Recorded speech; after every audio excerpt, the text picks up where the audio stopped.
Today's date is April 7th, 2026. My name is Caleb Moreen. I am an 8th grade student at Bicultural Hebrew Academy of Connecticut. I will be interviewing my grandma about my great-grandpa, whose name is Abraham Reamer, about his life and legacy.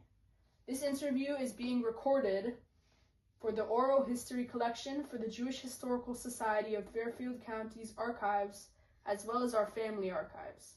Over the next 15 minutes or so, I will ask you questions that will help me learn more about you and our family's history, especially our Jewish history. And if you can't answer a question, just say so and we can move on to the next one. Also, if you would rather not answer a question for any reason, just tell me that. I want this to be fun and for you to feel comfortable at all times. Are you ready? Yes. Let's start with you telling me your father's full name. My father was named Abraham Reamer, Avraham ben Yitzchak Tzvi HaKohen. And do you know who he was named after? I do not. Okay. And you just said his Hebrew name. Would you mind repeating that? Avraham ben Yitzchak Tzvi HaKohen. Thank you. So in this class, I've been learning about the immigration of Jews to the U.S. and other places. Do you know where he immigrated from? He was originally from Poland. He came to the United States by way of Israel, which was then Palestine. Before he immigrated to the United States, did he talk about what life was like? Did he tell you any stories? Little, not very much. So, where...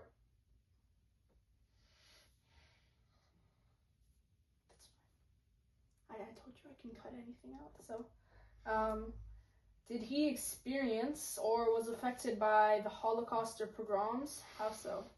Indirectly, he did experience at least one pogrom that I know of, but he didn't speak about it very much. He did experience anti-Semitism.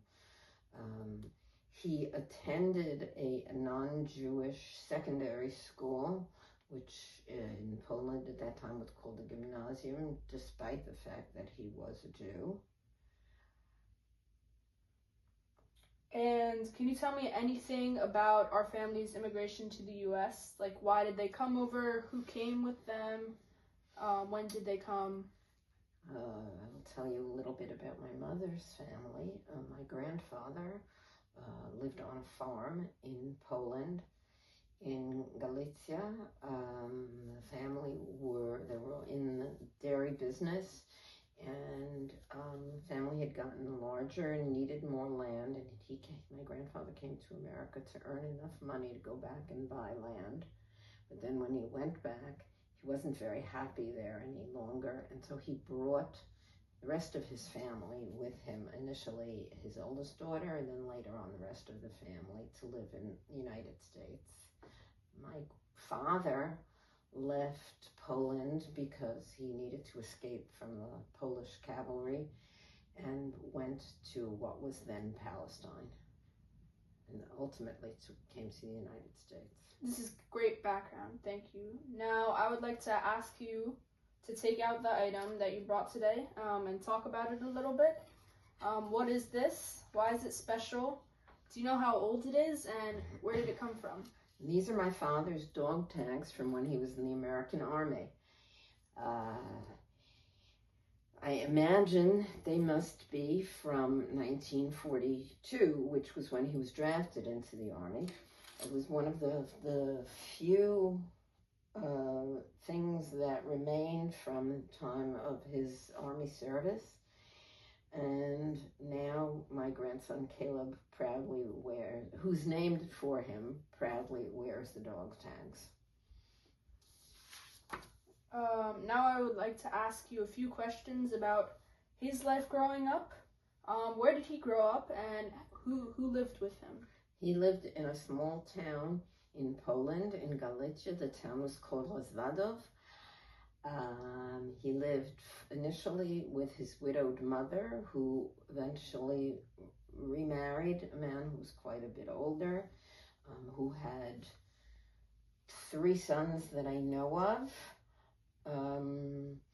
and my father. So my father suddenly came from a family of 4 sons. When she remarried, I know that my father's stepfather was a musician. He had a band. He played at weddings and other smachot. But I don't know very much else about him. That's okay. Did he ever tell you about his childhood life, like anything about school? What did they do for fun? And did he go to shul, synagogue? He did go to shul on a regular basis because that's what was done in that family. I don't know what happened later on. Later on, as he got older, he became less religious and ultimately became a member of Shomer HaTzair, which of course was not a religious organization, but simply a Zionist one.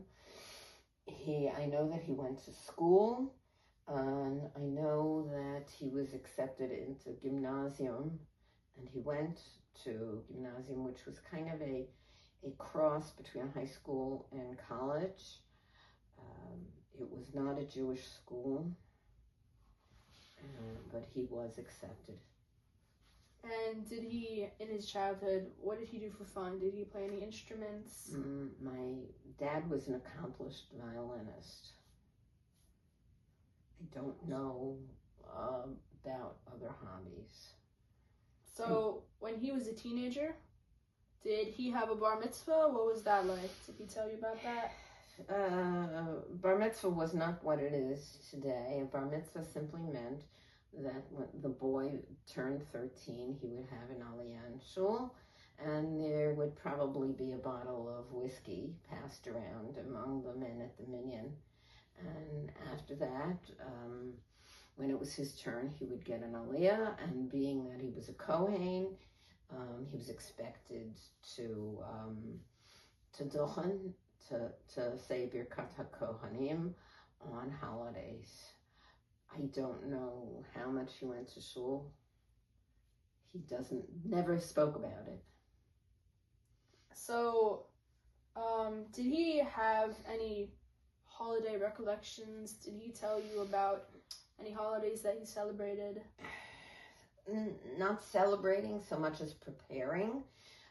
His Rebbe used to make the shmar matzah for the community, and that actually meant that the children from the cheder kneaded the dough and rolled out the matzah and made the holes in the matzah prior to the baking.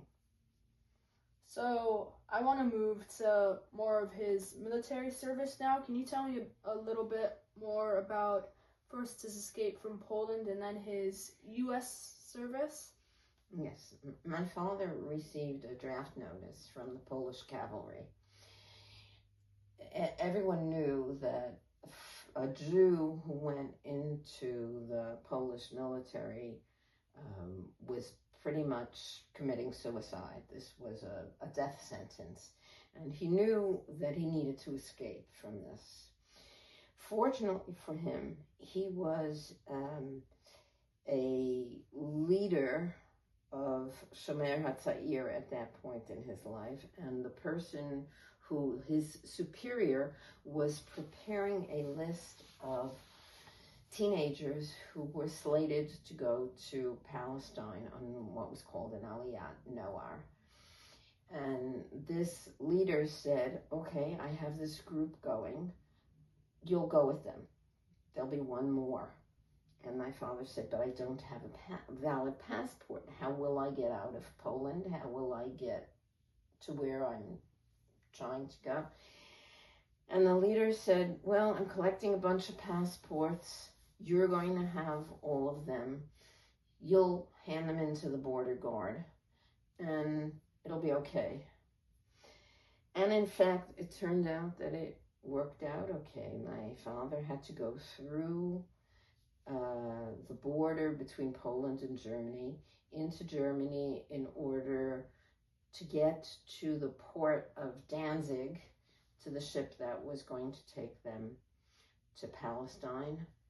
He had all the passports. He got onto the train and the border guard took the passports from him, stamped them all, and didn't count them, returned them to him, and that was it, and he was safe. At each juncture where something bad could have happened, he was safe. And so he went to Palestine. His older brother, or stepbrother, was already in Palestine and was working for Soleil Bonet in the building trade and got him a job. So then eventually he comes to America, and how does he end up joining the U.S. military, and what does his service look like? Well, again, he came to America. He had an aunt and uncle who sponsored him, and so he came to America in 1939 from Palestine. I'm not sure what led him to leave, but he left Palestine and he came to America in 1942 following Pearl Harbor, when the United States entered the war. He was drafted. He was by then carrying a British passport, and he was told that he could either volunteer to join the army, or he would never be eligible to become an American citizen, and he could be deported at will. So obviously he had no choice, and so he joined the American Army. So did he tell you anything about his service, what he did in his service? Not a great deal, but we fortunately had a packet of letters that he had sent to my mother while he was in the army, and so we were able to piece together quite a bit. And it was only when he was much older and very ill that he started to recall things, that the memories came back, and we heard more stories about the years that he was in the army. After the army, how does he get back to regular life, and what does he do to make a living? My father was not well after the army. He had what we now call post-traumatic stress syndrome, and he was not well. He was, for example, unable to ride the subway because he could not tolerate the sound. For quite a long time, he just, noises startled him. He had nightmares. He had a very hard time. Had a series of jobs until he ended up in the butcher business with somebody, and he became a kosher butcher. He did that for many years. During that time, he and my mother were married. So now we're gonna wrap up with one more small question. Did he ever have any advice for you or for future generations? He always said that the worst peace is better than the most just war. Fascinating. Thank you for spending this time with me. Thank you. This was very informational. Thank you. Thank you.